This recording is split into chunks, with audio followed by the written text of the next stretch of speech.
काय मैत्रिणींनो, तुमच्या पण खड्या मसाल्याच्या डब्यात एवढ्या वस्तू निघाल्या का त्या चेक करून घ्या. तर चला आपण चेक करून घेऊया माझ्या डब्यामध्ये किती वस्तू आहे त्या.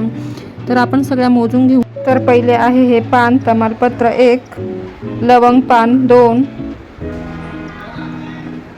फूल 3, हळद 4, 5 हे काय आहे माहिती नाही, 6 ज्यांची नावं माहिती तेच सांगते, ज्यांची माहीत नाही ते नाही सांगत, 7 सुंठ, 8 9 हिंग, 10 खसखस, जिरे 11,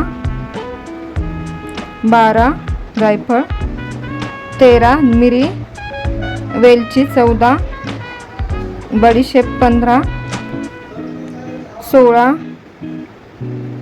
17 चक्रीफूल 18, लवंग 19, ओवा 20, 21 आणि 22. तर ह्या सगळ्या 22 वस्तू आहे. आणि इकडे धने 23 आणि इकडे खोबरे 24 वस्तू लागतात मसाला बनवण्यासाठी. तर तुम्ही पण चेक करून घ्या तुमच्या डब्यामध्ये तेवढ्या निघाल्या का नाही. त्यानंतर आहे ना आपण आहे ना सगळं खोबरं किसून घेणार आहोत.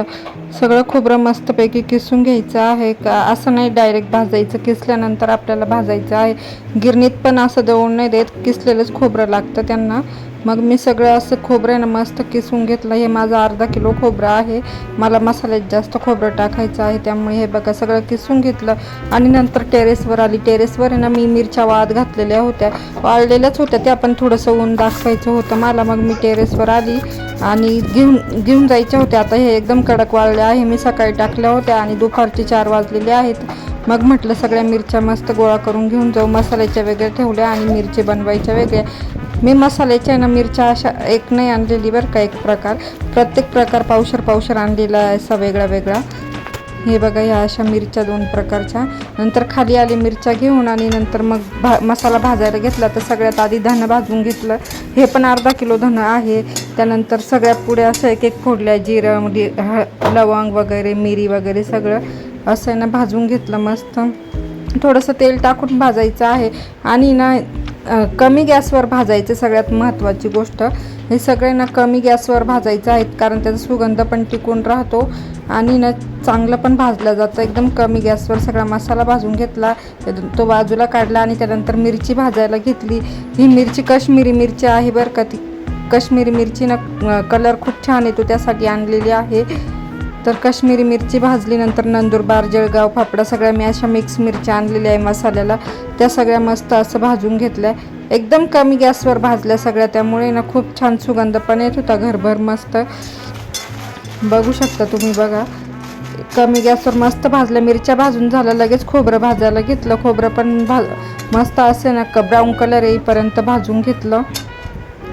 आणि ना हा खोबऱ्याचा किस आहे ना वेगळा न्यायचा आहे, मसाल्यांमध्ये मिक्स नाही करायचं, नाही तर ते कांडे पोले दळून नाही देत. म्हणून मी तो भाजला आणि लगेच प्लास्टिकच्या पिशवीत वेगळा भरला. त्यानंतर इकडे मिरची, हळद आणि मसाला सगळं असं मी ना घेतलं मला दळायला नेण्यासाठी. बरणीमध्ये मसाला भरला आणि मिरची वगैरे बाजूला ठेवली. तर चला आता कांडपमध्ये सगळं घेऊन जायचं आहे दळण्यासाठी.